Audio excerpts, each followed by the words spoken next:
बाबा बाबा, आज मेरा अनार खाने का बहुत मन है। आप अनार लेकर आ जाओ ना आज। मानो बाबा की तबीयत ठीक नहीं है, अभी इन्हें घर में आराम करने दो। मीनू चिड़िया, मानो चिड़िया को डांटो मत। इसने इतनी छोटी सी तो फरमाइश की है, मैं इसकी फरमाइश जरूर पूरी करूंगा। लेकिन सोनू चिड़े, आपकी तबीयत। मैं ठीक हूँ मीनू चिड़िया, तुम परेशान मत हो। बस मैं अभी अनार लेकर आता हूँ। कहकर सोनू चिड़ा अनार लेने चला जाता है। काफी देर हो जाती है, सोनू चिड़ा तो वापस नहीं आता, जिसकी वजह से मीनू चिड़िया और मानो चिड़ा परेशान हो जाते हैं।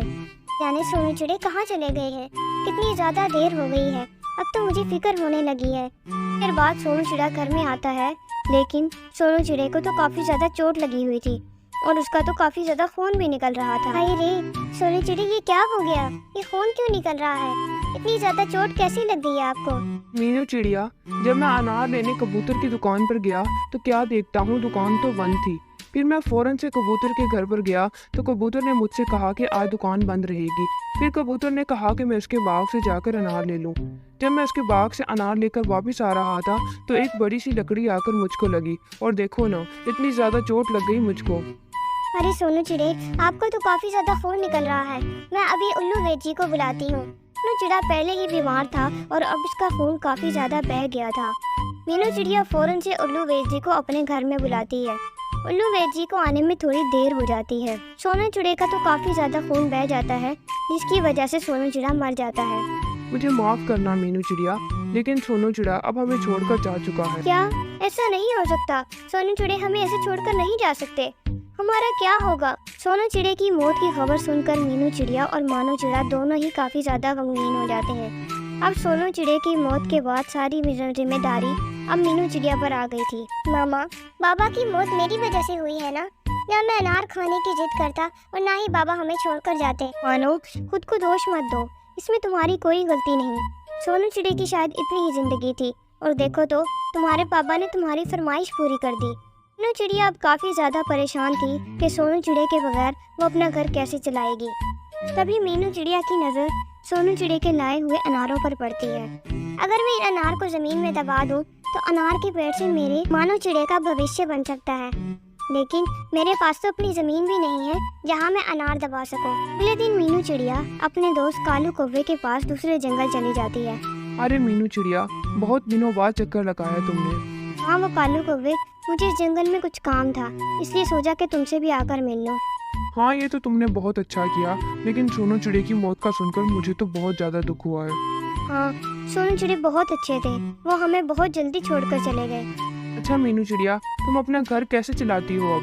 हाँ, वो मैं उल्लू सेठ के पास एक छोटी सी नौकरी करती हूँ, लेकिन मैं अनार के बीज बोकर अपना अनारों का कारोबार करना चाहती हूँ, पर वो भी नहीं कर सकती क्योंकि मेरे पास तो अपनी जमीन ही नहीं। मीनू चिड़िया, मेरी जमीन कब काम आएगी? तुम्हें तो पता है ना, तुम्हारे जंगल में मेरी एक जमीन है जो कि मेरे किसी काम की नहीं। काम करो, तुम मेरी जमीन पर अपने अनार के बीज बो दो। अरे बहुत बहुत शुक्रिया कालू कौवे, तुमने तो मेरी बहुत बड़ी मुश्किल दूर कर दी। देखना, जब मेरे पास पैसे आ जाएंगे तो मैं तुमसे भी तुम्हारी जमीन खरीद लूंगी। हाँ ठीक है मीनू चिड़िया, तुम्हारे पास जब भी पैसे आए तो मुझे दे देना। मीनू चिड़िया खुशी खुशी वापस अपने जंगल चली जाती है। मीनू चिड़िया अपने सारे अनार कालू कौवे की जमीन में बो देती है और काफी ज्यादा मेहनत करती है। मीनू चिड़िया सारा दिन उल्लू सेठ खेत में काम करती और जो वक्त बचता इसमें मीनू चिड़िया अपने बाग का ध्यान रखती थी। आहिस्ता आहिस्ता 2 साल गुजर जाते हैं। अब तो मीनू चिड़िया के बाग में अनार के पेड़ काफी बड़े हो जाते हैं। अब इन्हीं सभी पेड़ों पर काफी बड़े बड़े अनार भी लग चुके थे। अब मैं अपना अनारों का कारोबार शुरू कर सकती हूँ और अब मेरे हालात बिल्कुल ठीक हो जाएंगे। बस अब मीनू चिड़िया जंगल में अपनी अनार की दुकान खोल लेती है और पक्षियों को अनार बेचना शुरू कर देती है। अनार ले लो अनार, रसीले और बड़े बड़े अनार ले लो। मीनू चिड़िया की आवाज़ सुनकर काफ़ी पक्षी मीनू चिड़िया से अनार खरीदने आते हैं। अरे वाह वाह मीनू चिड़िया, तुम्हारे अनार तो वाकई काफ़ी बड़े बड़े हैं। बहुत मेहनत के बाद अब मीनू चिड़िया के हालात काफ़ी ज़्यादा अच्छे हो गए थे और अब मीनू चिड़िया को किसी भी चीज़ की कोई कमी नहीं थी। सब कुछ अच्छा चल रहा था। एक दिन कालू कौवा अपने जंगल में वापस आता है। मीनू चिड़िया के बाग देखकर हैरान रह जाता है।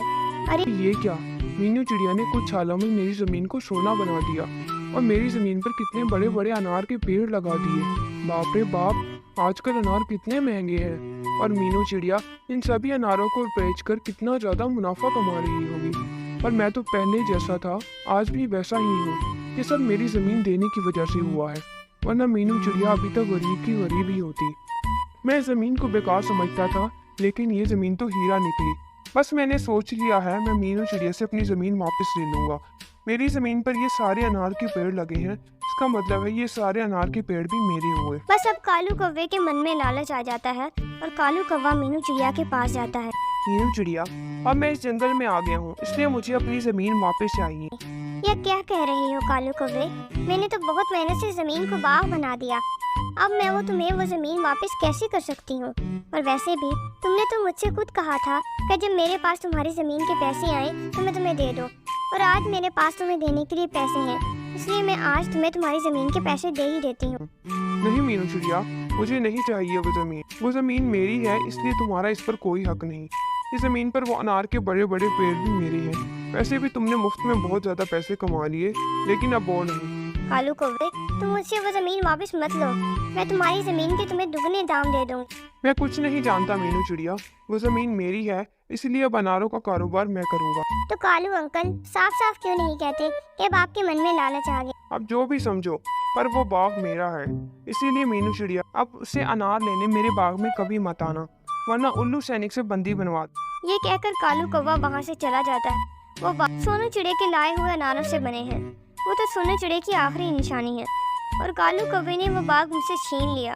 मामा, आप उदास मत हो, कालू अंकल ने हमारे साथ गलत किया ना, उन्हें सजा जरूर मिलेगी। वहीं दूसरी तरफ अब कालू कौवा जंगल में अनार बेचने लगा था, और कालू कौवे के पास भी काफी सारे पक्षी आते हैं।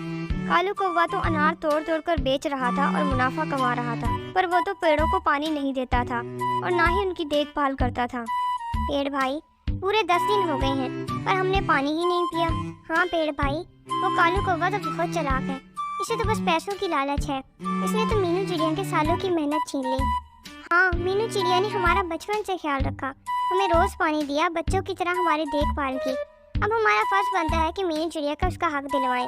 बस अब हम अपने अनार इस कालू कौवे को तोड़ने कभी नहीं देंगे। शाम को जब कालू कौवा अनार तोड़ने बाग में आता है तो सारे अनार के पेड़ जोर जोर से हिलने लगते हैं। ये क्या हो रहा है? यहाँ तो हवा भी नहीं चल रही, फिर ये पेड़ इतनी जोर जोर से क्यों हिल रहे हैं?